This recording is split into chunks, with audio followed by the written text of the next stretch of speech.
무릎 주사 맞으면 연골이 닳는다고요? 무릎이 아프고 쑤셔 주사를 맞으셨는데 통증 때문에 걱정이신가요? 실제로 몇 년 전 무릎 주사의 남용으로 무릎뼈의 연골이 모두 닳아서 말기 관절염으로 병을 키웠다는 기사가 있었는데요. 퇴행성 관절염 환자 400만 명 시대. 치료 시기를 놓치면 퇴행성 관절염을 앞당길 수 있습니다. 그래서 오늘은 무릎 주사에 대한 궁금증과 통증 해결을 위한 솔루션에 대해 말씀드려 보겠습니다. 연골이 닳아 말기 관절염으로 악화되었던 사례는 뼈주사라는 스테로이드 주사를 과사용함으로써 생긴 경우인데요. 뼈주사는 관절의 염증을 줄여 통증을 즉각적으로 완화시켜주는 주사예요. 그런데 이 뼈주사는 빠른 효과만큼이나 부작용이 높은 주사로 1년에 3회 정도로 사용이 제한되는데요. 그런데 기사 속 이 60대 여성의 경우에는 1년에 17차례나 투여를 하게 되면서 부작용에 의해 관절염이 악화되게 된 것이죠. 그렇다면 연골 주사란 무엇일까요? 무릎에 놓는 주사는 관절 안에 놓는 주사와 관절 밖에 놓는 주사가 있는데요. 그 중에서 오늘 알아볼 주사는 연골 주사입니다. 연골 주사의 주성분은 히알루론산으로 이 히알루론산은 우리 무릎에 원래 존재하는 성분이에요. 그래서 뼈주사와 달리 인체에 부작용이 적고 안전한 주사예요. 주사 치료에서 있을 수 있는 치료 부위의 부어오름, 발열감, 주변부 통증이 있을 수 있는데요. 길게는 일주일 동안 지속될 수 있으나 시간이 지나면 무릎 주변부로 자연스럽게 흡수되기 때문에 걱정하지 않으셔도 됩니다. 효과로는 윤활작용을 통해 관절을 부드럽게 움직일 수 있도록 만들어주며 관절에 오는 충격을 흡수하여 관절 기능 회복 및 통증을 감소시키고 손상된 연골을 보호하고 마모를 더디게 만들어줍니다. 퇴행성 관절염이나 류마티스 관절염 등 히알루론산 감소가 예측되는 경우 연골판이 손상되거나 연골요연증이 발생했을 때 맞으면 증상을 완화하고 기능을 유지시키는 데 도움을 줄 수 있습니다.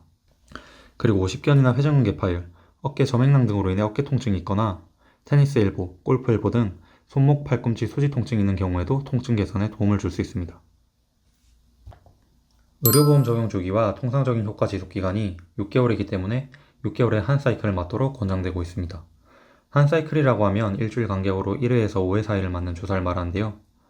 일주일 간격으로 5번을 맞는 1세대 주사, 3번을 맞는 2세대 주사, 한 번만 맞는 3세대 주사가 있고 세대가 올라갈수록 점도가 올라가 끈적해지는 특징을 가지고 있어요. 끝으로 무릎 통증 해결을 위해서는 근육 감소 예방과 생활습관 개선 등 근본적인 문제 해결이 중요한데요. 한 가지씩 말씀드려 보겠습니다. 먼저 체중 관리인데요. 살이 찌게 되면 체중에 의한 하중이 무릎에 온전히 실리게 되는데요. 보건복지부 관절염 예방관리 생활수칙에 따르면 무릎 관절에 관절염이 발생할 확률이 체질량 지수를 기준으로 고도 비만인 여성은 비만 전 단계인 여성에 비해 4배 정도 높고 남성은 무려 4.8배나 높다고 말하고 있어요. 그렇기 때문에 체중 감량을 위해 채소와 단백질 섭취를 늘려 체중 관리를 필수적으로 해주셔야 합니다. 두 번째로는 생활습관 개선인데요. 우리나라는 서양과 달리 자직생활을 많이 하게 되죠. 그런데 우리가 자주 하게 되는 쪼그려 앉기, 양반다리 하기, 무릎 꿇기, 다리 꼬기는 무릎에 치명적인데요. 그래서 이 4가지 자세는 꼭 피하는 것이 좋아요. 쪼그려 앉기의 경우에는 무릎이 약 130도 정도로 크게 구부러지게 되는데 이때 슬개골이 받는 압력은 체중의 6배에서 7배까지 가중되기 때문에 좋지 않아요. 마찬가지로 양반다리의 경우에도 무릎을 과하게 구부리는 동작이므로 피하시는 게 좋고 무릎 꿇고 앉기의 경우에도 체중부와 함께 한 자세를 오래 유지하게 되면 혈액순환에까지 악영향을 주므로 좋지 않아요. 다리 꼬기의 경우에는 골반이 틀어져 한쪽 다리에만 체중이 실리게 될 수 있으므로 피해 주셔야 합니다. 그리고 체중 관리에서와 마찬가지로 나이가 들수록 줄어드는 근육을 지키기 위해 단백질 섭취량을 늘려주시는 것이 좋습니다. 마지막으로는 운동입니다.